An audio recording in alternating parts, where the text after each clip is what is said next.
পড়ি আলহামদুলিল্লাহ। তার পাশাপাশি বিশ্ব মানবতার মুক্তির দূত খাতামুন নবিয়্যিন আশরাফুল আম্বিয়া নবী মুহাম্মদুর রাসূলুল্লাহ সাল্লাল্লাহু আলাইহি ওয়াসাল্লামের উপর অসংখ্য অগণিত দরুদ এবং সালাম জ্ঞাপন করি। আল্লাহুম্মা সাল্লি আলাইহি আল্লাহুম্মা বারিক আলাইহি। সবাই ভালো আছেন? আল্লাহ তাআলা আমাদেরকে ভালো রাখুক, সকলে বলে আমিন। সকলকে সুস্থ রাখুক, সকলে বলে আমিন। আমরা যতটুকুন সময় আল্লাহর জন্য ব্যয় করি, আল্লাহর রাস্তায় ব্যয় করি, অতটুকুন সময় আমাদের কাজে লাগে। আর যতটুকুন সময় আমরা দুনিয়াবি কাজেই ব্যয় করি, দুনিয়ার ব্যস্ততায় কাটাই, এই সময়গুলির শেষ ফলাফল হচ্ছে ধ্বংস। এই সময়গুলি একটা সময় কোনো কাজেই আসবে না।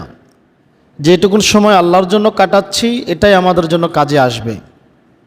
কেননা মানুষ জীবন যাপন করে, মানুষ যত কর্ম সম্পাদন করে, সব কর্ম জীবন যাপন সব কিছুই হয় সময়ের মধ্যে। কিসের মধ্যে? আমাদের যদি কাউকে জিজ্ঞাসা করা হয় পৃথিবীতে সবচাইতে দামি বস্তু কি, দামি জিনিস কি, আমরা কেউ হয়তো বলবো গোল্ড, কেউ বলবো ডায়মন্ড, যার কাছে যেটা দামি মনে হয় সেটাই বলবো। কিন্তু এই পৃথিবীতে সবচাইতে দামি এবং মূল্যবান বস্তু হচ্ছে সময়। সবচাইতে দামি জিনিস কি? সময়। কোটি কোটি টাকার হীরা কিনলেন, লক্ষ লক্ষ টাকার গোল্ড কিনলেন, কিন্তু সময় আপনাকে এইগুলি ব্যবহার করার সুযোগ দিল না, আপনাকে কবরের অধিবাসী হতে হয়ে গেল। তাহলে এই গোল্ড, এই ডায়মন্ড আপনার কি কাজে আসবে? কোনো কাজে আসবে? তাহলে আমাদের কাউকে যদি জিজ্ঞাসা করা হয় আপনার বাড়ি কোথায়, আমরা কি বলি? 14 গ্রাম, কুমিল্লা, বিদেশে গেলে বলি বাংলাদেশ, এটা বলি না। কিন্তু আসলেই আমাদের বাড়ি সম্পর্ক কোনো স্থানের সাথে নয়, আমাদের বাড়ির সম্পর্ক সময়ের সাথে। কিসের সাথে? সেই আল্লাহ তাআলা মহাজগৎ সৃষ্টি করার পর থেকে ক্ষুদ্র একটা সময়, আমাদের কাছে যদিও 60-70 বছর 100 বছর মনে হয়, কিন্তু আল্লাহর হিসাবে এটা কয়েক সেকেন্ডও না, পরকালের হিসাবে একটা কয়েক সেকেন্ডও না। একটা ক্ষুদ্র একটা সময় আল্লাহ তাআলা আমাদেরকে সময় দিয়ে, এই সময়ের ভিতরে, এই সময়ের জীবন দিয়ে আমাদেরকে পৃথিবীতে পাঠিয়েছেন। এই সময়ের ভিতরে আমরা দুবাই থাকতে পারি, সৌদি আরবে থাকতে পারি, আমেরিকা থাকতে পারি, 14 গ্রাম থাকতে পারি, ঢাকায় থাকতে পারি, কুমিল্লা থাকতে পারি। আমাদের বাড়ির সম্পর্ক স্থানের সাথে নয়, কিসের সাথে? সময়ের সাথে। সময়ের সাথে আপনি আপনার কর্মব্যস্ততায়, বিভিন্ন কর্মক্ষেত্রে আপনি বিভিন্ন জায়গায় থাকবেন, তাহলে আপনার বাড়ি স্থানের সাথে নয়, সময়ের সাথে। কিসের সাথে? সময় যতদিন আছে অতদিন আপনার হায়াত। এই সময়ের ভিতরে আপনি যে কোনো জায়গায় থাকতে পারেন, সেটা বাংলাদেশ, দুবাই, আমেরিকা, সৌদি আরব, আপনার নিজের যেটাকে বাড়ি দাবি করেন উনকুট, আপনি 14 গ্রাম, কুমিল্লা, ঢাকা, যে কোনো জায়গায় থাকতে পারেন। তাহলে মানুষের যত কর্ম সম্পাদন করে, জীবনযাপন করে, সব কিছুই সময় হয়ে থাকে।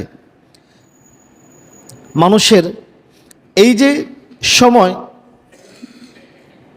কোনো মানুষকে আল্লাহ তাআলা 60 বছর, 70 বছর বা 100 বছর সময় দিয়ে দুনিয়াতে বসবাসের জন্য প্রেরণ করে দিয়েছেন। আল্লাহ তাআলা চায় এই যে 60 বছর 70 বছর সময় দিয়ে আল্লাহ আমাদেরকে প্রেরণ করছেন, এইখান থেকে কিছু কিছু সময়, প্রতিদিন কিছু কিছু সময় আল্লাহর জন্য ব্যয় করি। সময়টা কে দিয়েছেন?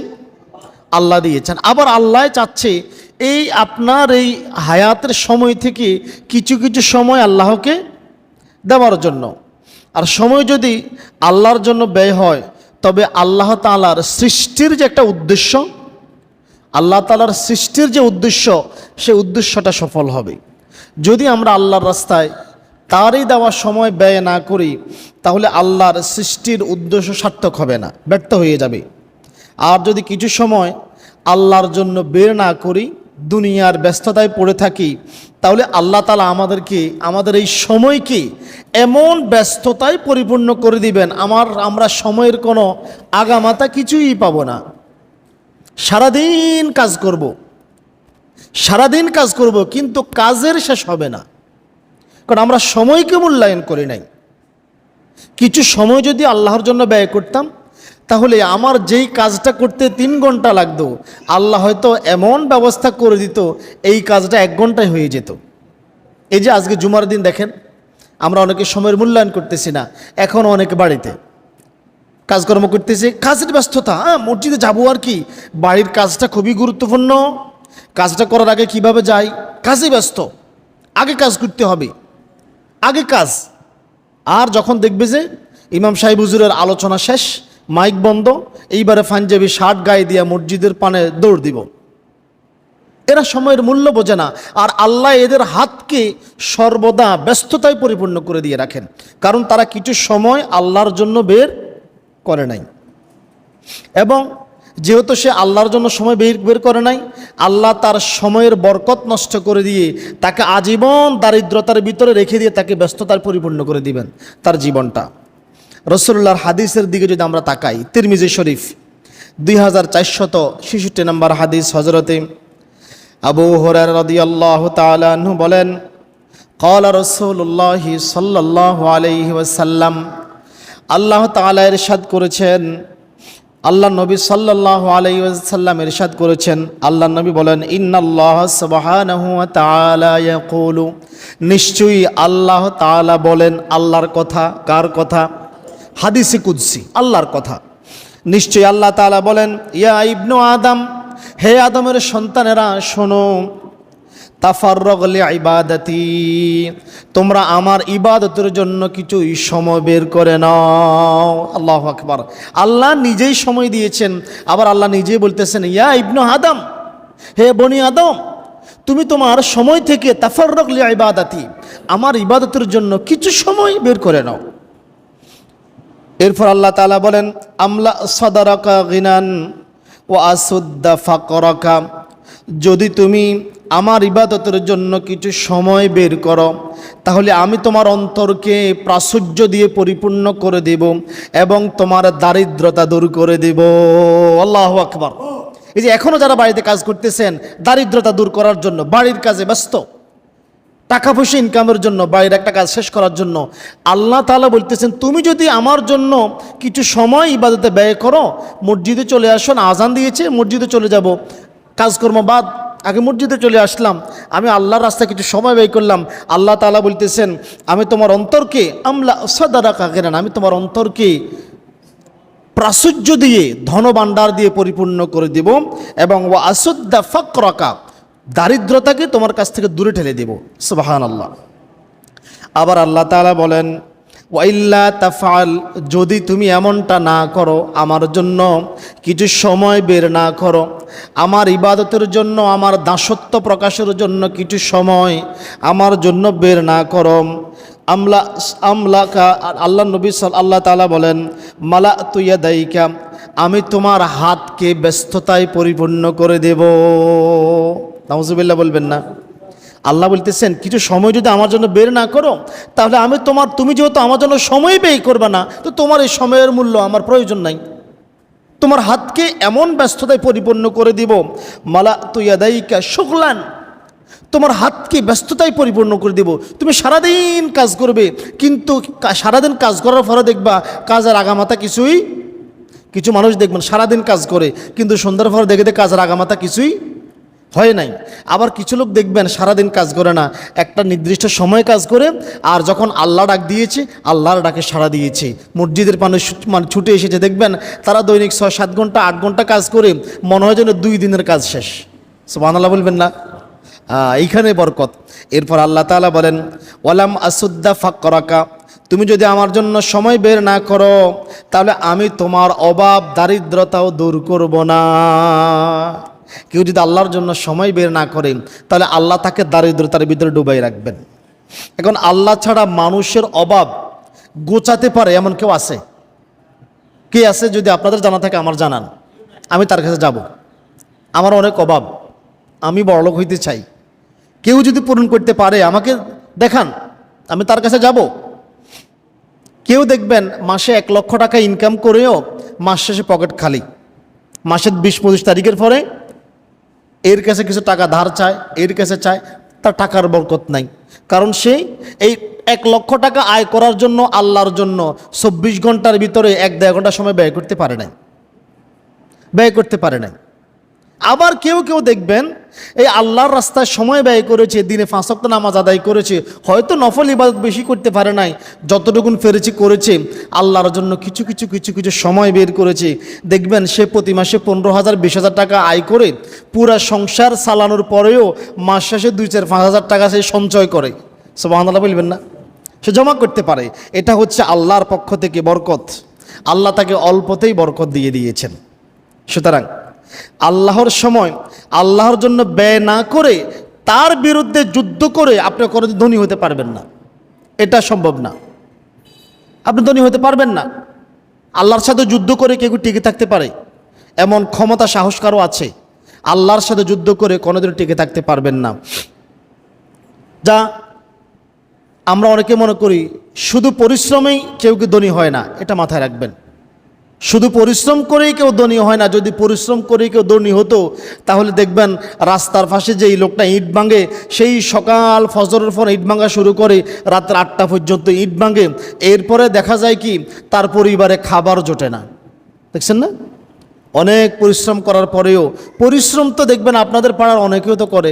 জলিল মিয়া তো পরিশ্রম করে। জলিল মিয়া যে পরিশ্রম করে কুঠাইল দিয়া বাঁশের গোড়া কাটতে যায়, গাছের গোড়া কাটতে যায়, এই পরিশ্রম তো আমারও যদি দেন, আমি মনে হয় উনি একদিনে যেটা করে আমি 1 সপ্তাহটা পারবো না। পরিশ্রমে কোনোদিন কেউ ধনী হতে পারে না। মানুষকে ধনী করতে পারে কে? আল্লাহ। যদি আল্লাহ না চান তাহলে কেউ আপনাকে ধনী করতে পারবে না। কেননা ধনভাণ্ডার কার হাতে? আল্লাহর হাতে। এখন আল্লাহর জন্য কিছু সময় বের করে যদি আল্লাহকে স্মরণ করেন, তাহলে আল্লাহ বলতেছে আমিও তাকে স্মরণ করব। শুধু স্মরণ করব না, আমার স্মরণে রেখে দিব। আল্লাহু আকবার। এখন আল্লাহ যাকে স্মরণে রেখে দিবেন, তার কোনো বিপদ অভাব অনটন যা কিছু আসুক তার দায়িত্ব কে নেবে? আল্লাহ নেবে না? আল্লাহ তাআলা কোরআনুল কারিমে বলতেছেন, আয়াতটা আমরা পারি সবাই, সূরা বাকারা 152 নম্বর আয়াত। আল্লাহ তাআলা বলেন, ফাযকুরুনি, হে আমার বান্দারা তোমরা আমাকে স্মরণ করো। আল্লাহু আকবার। আল্লাহ বলছে বান্দারা তোমরা আমাকে স্মরণ করো। আযকুরুকুম, তোমরা যদি আমাকে স্মরণ করো আমিও তোমাদেরকে স্মরণ করব। আল্লাহু আকবার। যে মালিক, যে স্রষ্টা আমাদেরকে সৃষ্টি করেছেন, তিনি বলতেছেন বান্দা তুমি যদি আমাকে স্মরণ করো আমিও বান্দা তোমাকে স্মরণ করব। আল্লাহু আকবার, আল্লাহু আকবার। আপনি দলের নেতার জন্য কত চেষ্টা করেন, আপনার দলের নেতার জন্য মারামারি করেন, আলোচনা মাথা ফাড়ান। বিশ্বাস করেন এই আমনে জাকির হোসেনের, এই আমনে মুকসিদ মিয়ার, আপনার আব্দুস সুবহান মিয়ার নাম আপনার কেন্দ্রীয় নেতা জানেও না, আপনাকে চিনেও না, আপনাকে চিনেও না। ওয়াল্লাহি আল্লাহর কসম, আপনি যদি আল্লাহকে স্মরণ করেন, আল্লাহ নিজে লিখিত দলিল দিয়েছেন, ফাযকুরুনি আযকুরুকুম, বান্দা তুমি যদি আমাকে স্মরণ করো আমিও তোমাকে স্মরণ করব। আল্লাহু আকবার। এরপর আল্লাহ তাআলা বলতেছেন ওয়াশকুরুলি, আমি তোমাকে যা কিছু দিয়েছি নিয়ামত তার শুকরিয়া আদায় করো, তার শুকরিয়া আদায় করো। ওয়ালা তাকফুরুন, অকৃতজ্ঞ হইও না। যা দিয়েছি এটা শুকরিয়া আদায় করলে আমি আল্লাহ তোমার রিজিক বাড়িয়ে দেব। আল্লাহু আকবার। অতএব আল্লাহ যাকে স্মরণ করবে তার কি অভাব অনটন দুঃখ কষ্ট আল্লাহ কি মেনে নেবে? যে আল্লাহর বন্ধু হয়ে যায়, আল্লাহর ওলি হয়ে যায়, বন্ধু হয়ে যায়, আল্লাহকে তাকে ছেড়ে যাবে? আল্লাহকে তাকে ছেড়ে যাবে? তার অভাব পড়লে আল্লাহকে খুশি হবে? আপনার খুবই ঘনিষ্ঠ বন্ধু, এই বন্ধু যদি অভাবে পড়ে আপনার কাছে কষ্ট লাগবে না? কষ্ট পাবেন না আপনি? অবশ্যই কষ্ট পাবো আমরা। এখন আসেন, আল্লাহকে স্মরণ তো করবই। এখন আল্লাহকে স্মরণ করার পাশাপাশি হুজুর কি করলে আমাদের এই রিজিকটা বেড়ে যেতে পারে, কোনো পদ্ধতি আছে কি না? আছে তো। আল্লাহর নিকট প্রথমত হচ্ছে আল্লাহর নিকট ক্ষমা চাইতে হবে। কি করতে হবে? ক্ষমা চাইতে হবে। এরপরে আল্লাহর নিকট প্রার্থনা করতে হবে, সম্পদ কামনা করতে হবে। এরপর আল্লাহর নবী কিছু দোয়া শিখিয়ে দিয়েছেন, বান্দা আমার উম্মতেরা তোমরা এই দোয়াগুলি পড়ো, ইনশাআল্লাহ আল্লাহ তোমাদের রিজিক বাড়িয়ে দিবে। সুবহানাল্লাহ বলবেন না? দুনিয়াতে এমন কোনো আদম সন্তান নাই যে পাপ থেকে মুক্ত। আছে কেউ এমন? আছে, আছে, আরে আছে। কি বলেন? কিছুদিন আগে দেখলাম বাংলাদেশের সাবেক এক এমপি লতিফ সিদ্দিকী, নাম শুনেছেন আপনারা? এই ওয়াজের প্যান্ডেলে বসে বসে বলতেছে এর ক্ষমা চাওয়ার দরকার হয় না, কারণ এ কোনো গুনাহই করে না। আস্তাগফিরুল্লাহ, আস্তাগফিরুল্লাহ। ইবলিশ দেখছেন আপনারা? ইবলিশ দেখছেন? দেখেন নাই তো?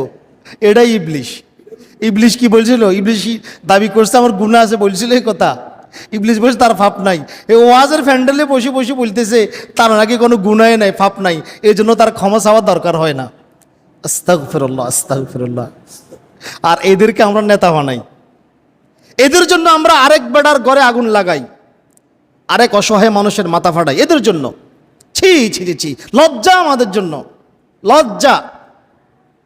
পৃথিবীতে এমন কোনো আদম সন্তান নেই যে পাপ থেকে মুক্ত, যে ভুল থেকে মুক্ত। মানুষ মাত্রই ভুল, একটা কথা আছে না, মানুষ মাত্রই ভুল। জীবনে ভুল করেনি বা পাপে জড়ায়নি এমন মানুষ পাওয়া খুবই দুরূহ ব্যাপার। নবীদের কথা ভিন্ন, নবীরা হচ্ছে মাসুম, আল্লাহ তাদেরকে ভুলে জড়াননি। বাকি এমন কোনো মানুষ নেই যে ভুলে জড়ায়নি, যে পাপে জড়ায়নি। সব মানুষে পাপে জড়িয়েছে, নবীরা ব্যতীত। আর এই পাপীদের মধ্য থেকে আল্লাহ তাআলা একদল পাপীকে খুব বেশি ভালোবাসেন, একেবারে বেশি পছন্দ করেন, বেশি পছন্দ করেন। কারা? আল্লাহ নবী সাল্লাল্লাহু আলাইহি সাল্লাম বলতেছেন, সুনানে আবু দাউদের হাদিস, মিশকাত 2340 নম্বর হাদিস। হযরতে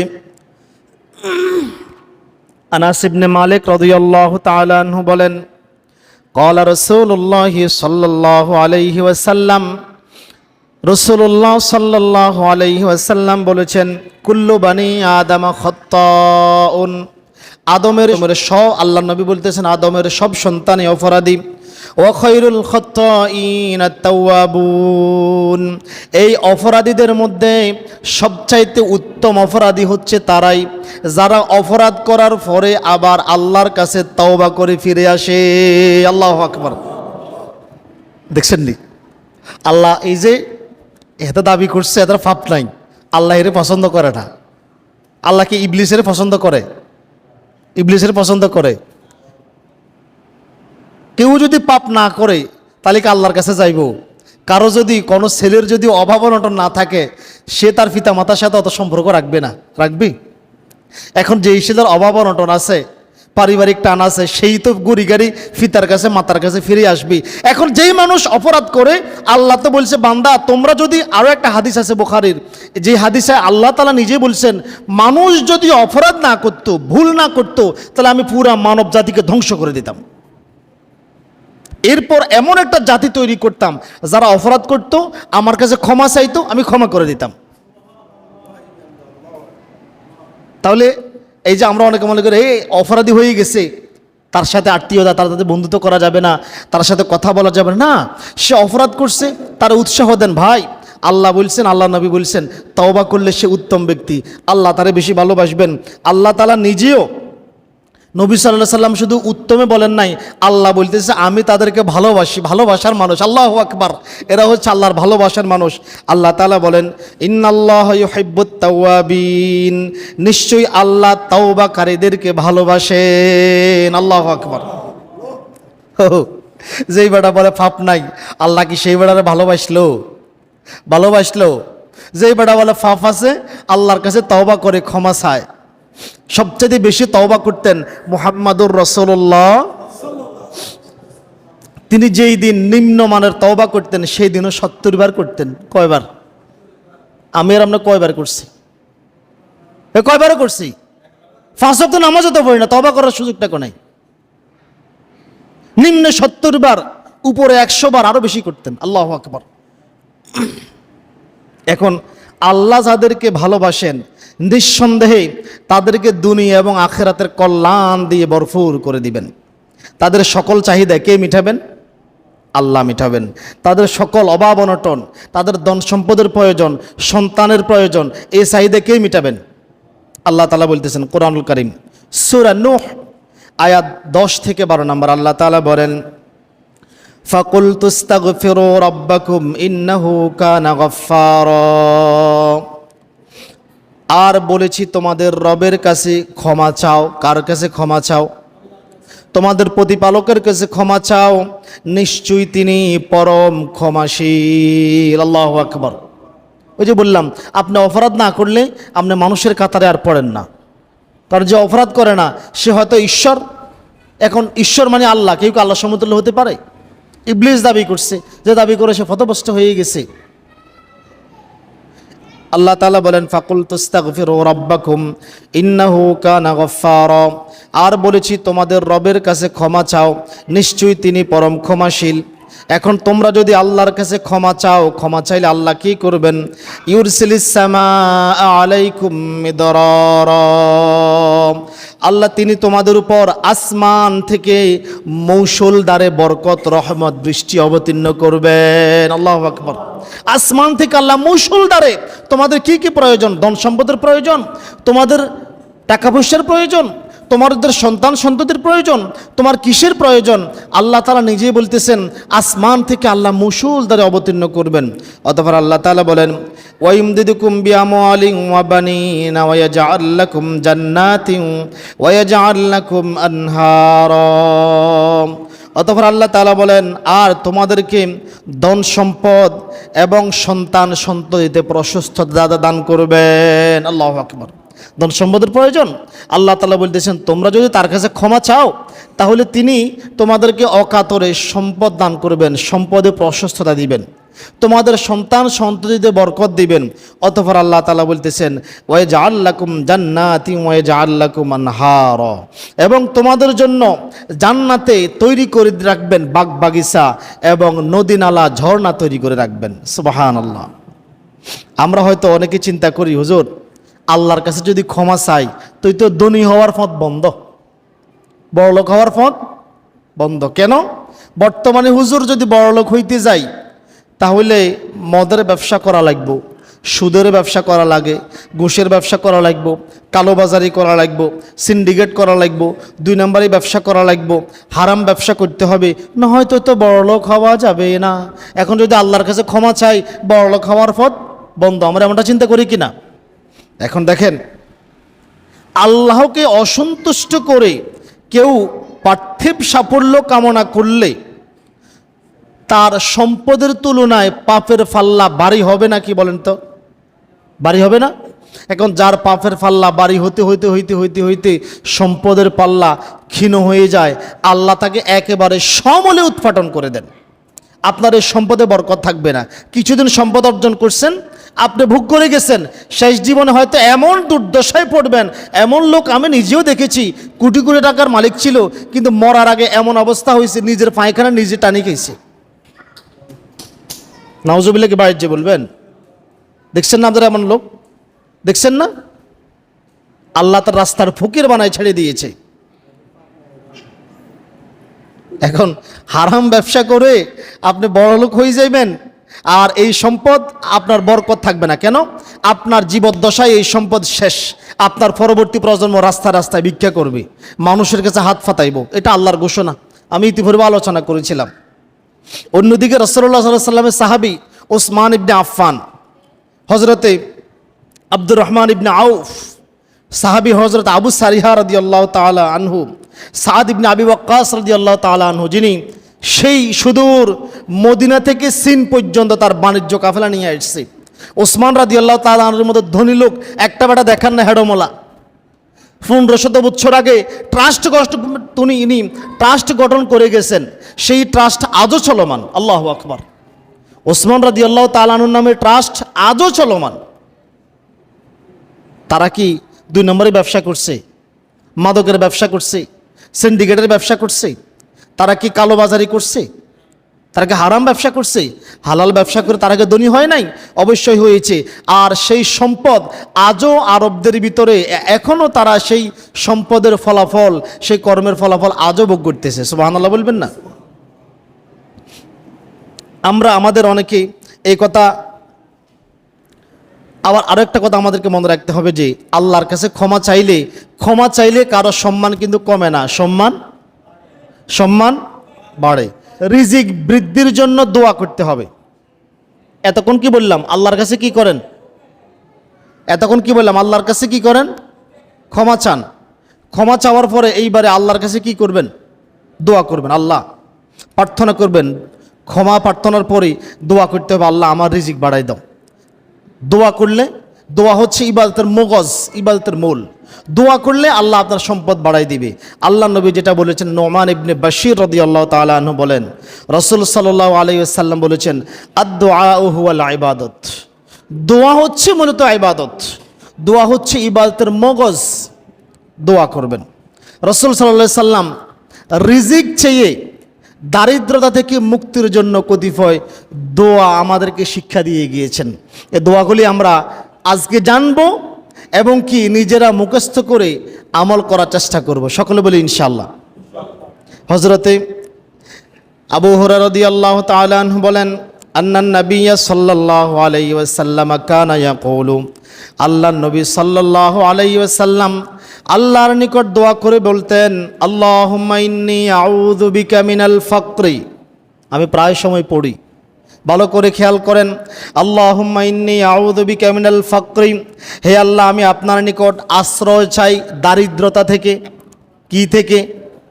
দারিদ্রতা থেকে আমরা বাঁচতে চাই কি না? কারা কারা দারিদ্রতা থেকে বাঁচতে চান না? হাত উঠান তো, যে হুজুর আমি দারিদ্রতা থেকে। আপনারা বুঝে হাত উঠাইয়েন, বুঝি হাত উঠাইয়েন। কারা কারা দারিদ্রতার ভিতরে থেকে যেতে চান, গরিব থাকতে চান? হাত উঠান। কেউ নেই, সবাই দারিদ্রতা থেকে বাঁচতে চায়।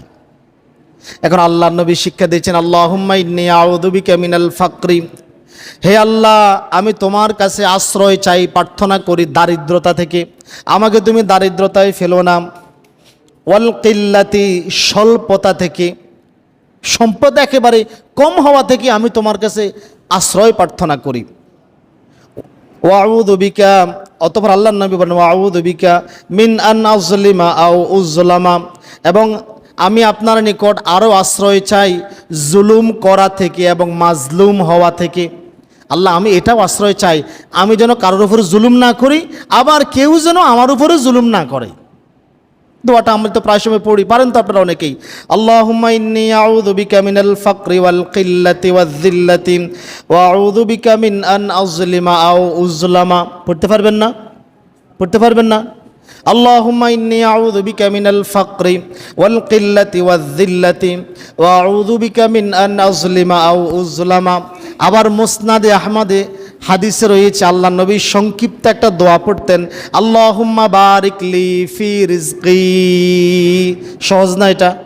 বলেন তো আমার সাথে, আল্লাহুম্মা বারিক লি ফি রিজকি। অর্থ হচ্ছে, হে আল্লাহ আপনি আমাকে আমার রিজিকে বরকত দান করুন। বলতে পারবেন না? এটা ছোট্ট দোয়া, আল্লাহুম্মা বারিক লি ফি রিজকি। দোয়া করবেন, এভাবে দোয়া করবেন।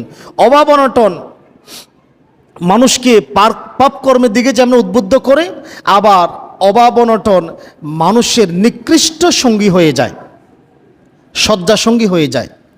আপনারা স্ত্রী চেনেন, যারা বিবাহিত তারা কি স্ত্রী চেনেন? স্ত্রী কি করে? পাশে থাকে না সবসময়? অভাব অনটন দুর্ভিক্ষ মানুষ যাকে একবার পেয়ে বসে তার সাথে স্ত্রীর মতো লেগে থাকে। আল্লাহ নবীর হাদিসে দেখেন, হযরতে আবু হুরায়রা রাদিয়াল্লাহু তাআলা আনহু বলেন, আল্লাহর নবী সাল্লাল্লাহু আলাইহি ওয়াসাল্লাম আল্লাহর নিকট দোয়া করেছেন। তিনি বলেন, আল্লাহুম্মা ইন্নী আউযু বিকা মিনাল জুই, হে আল্লাহ আমি আপনার কাছে দুর্ভিক্ষ এবং ক্ষুধা থেকে আশ্রয় প্রার্থনা করি। দুর্ভিক্ষ এবং ক্ষুধা থেকে। হায় হায় রে, আমরা দুর্ভিক্ষ তো এখন মানুষ বোঝেই না, ক্ষুধা কি জিনিস বোঝে না। ভাই ফিলিস্তিনে তাকান, সে সকাল থেকে একটা বাচ্চা হাঁড়ির পাতিলের দিকে তাকায় থাকে, কখন আমার মা রান্না করবে, আমাদেরকে এক টুকরো রুটি দিবে, একটা রুটি দিবে। দুর্ভিক্ষ কাকে বলে? আফ্রিকার দিকে তাকান। অভাব অনটন ক্ষুধা কাকে বলে? দেখেন সেই আফ্রিকার দিকে, দেখেন সেই ফিলিস্তিনের দিকে তাকান, সিরিয়ার দিকে তাকান, মানুষগুলি হাহাকার করতেছে, দুর্ভিক্ষে অনাহারে ক্ষুধায় নিমজ্জিত হয়েছে। আল্লাহ নবী বলতেছেন, আল্লাহুম্মা ইন্নী আউযু বিকা মিনাল জুই, হে আল্লাহ আমাকে ক্ষুধা দুর্ভিক্ষ থেকে রক্ষা করো। ফাইন্নাহু বিসাদ দাজিই, কেননা তার নিকৃষ্ট, তা হচ্ছে এই যে ক্ষুধা এবং দুর্ভিক্ষ হচ্ছে নিকৃষ্ট শয্যা সঙ্গী। স্ত্রী যেমন বিছানায় ঘুমায় থাকে পাশে, ঠিক তেমনি করে ক্ষুধা নিয়ে দুর্ভিক্ষ নিয়ে একটা মানুষকে জীবনযাপন করতে হয়, রাত্রিবেলায় ঘুমাইতে হয়, আসলে ঘুম আসে না। স্ত্রী যেমন একটা পুরুষের ঘুম নষ্ট করে, স্ত্রীর পিছনে যেমনি তাকে নিদ্রা ব্যয় করতে হয়।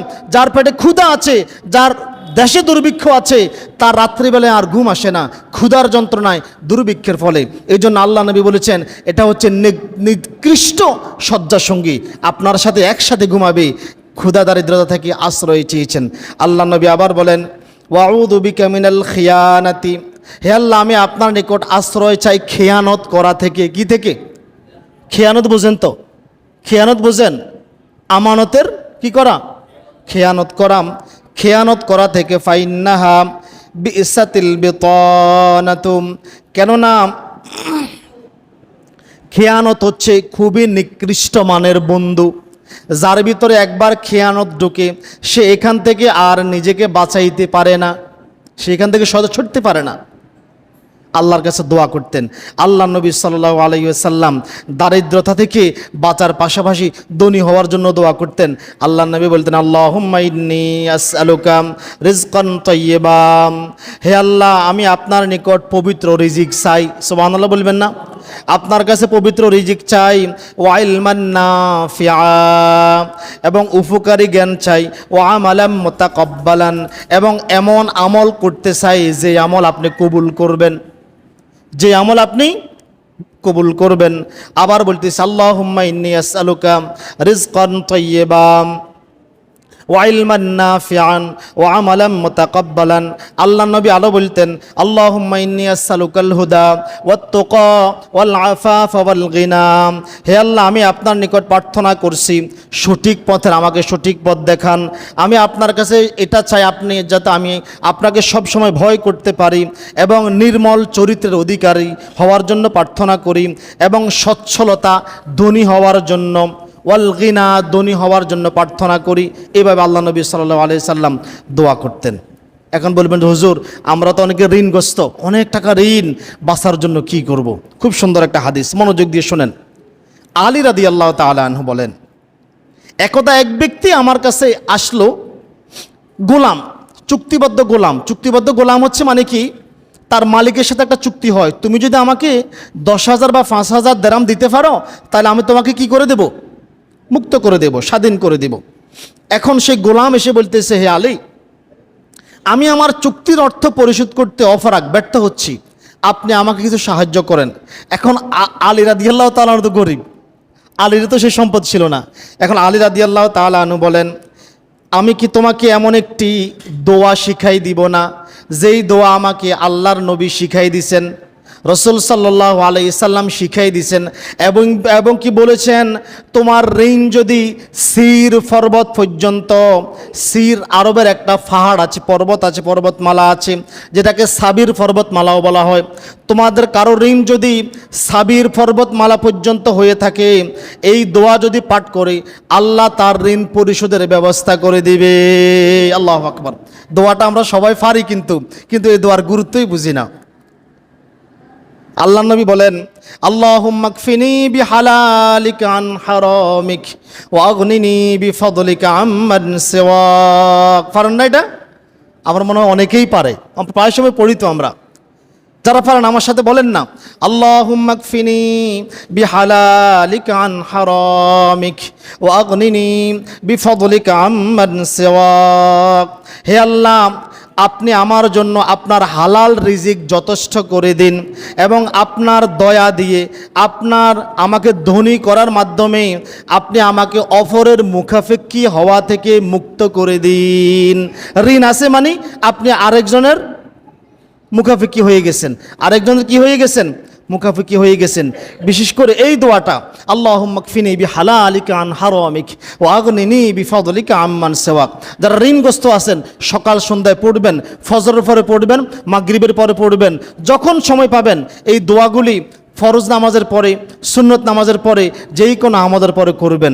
আর যদি আল্লাহর নিকট দোয়া না করে কোনো মানুষের মুখাপেক্ষী হন, ওয়াল্লাহি আল্লাহর কসম আপনার দারিদ্রতা কিছুতেই গুছবে না।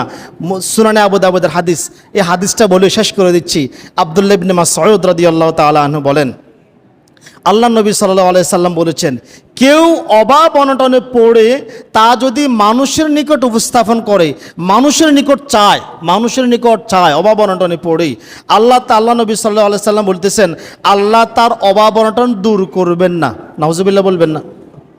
এরপরে আল্লাহ নবী সাল্লাল্লাহু আলাইহি সাল্লাম আবার বলেন, আর যেই ব্যক্তি অভাব অনটন দুঃখ কষ্টে পড়ে আল্লাহর দ্বারস্থ হয়, আল্লাহর নিকট চায়, আল্লাহ তাআলা দ্রুতই অথবা বিলম্বে তার অভাব অনটন দূর করে তাকে ধনী বানিয়ে দিবেন, স্বাবলম্বী করে দিবেন। সুবহানাল্লাহ বলবেন না? অতএব আল্লাহর নিকট চাইবেন। আজকে যে দোয়াগুলি বললাম, এই দোয়াগুলি পড়ার চেষ্টা করবেন। বলবেন যে হুজুর দোয়া তৈরি মুখস্থ পারি না। মুখস্থ না পারলে এই যে আমাদের আলোচনা রেকর্ড হচ্ছে, এই ভিডিওটা সংক্ষিপ্ত আকারে আমরা দেব, সংগ্রহ করে শুনে শুনে দোয়াগুলো মুখস্থ করে ফেলবেন, দোয়াগুলো পড়বেন। দোয়া করতে অসুবিধা আছে? দোয়া করতে টাকা লাগে? আপনি দোয়া করলে কি আমরা হাদিয়া দেওয়া লাগবে? হাদিয়া দেওয়া লাগবে? হাদিয়া দেওয়া লাগবে? লাগবে না। আল্লাহ তাআলা আমাদেরকে কবুল করুক, সকলে বলে আমিন।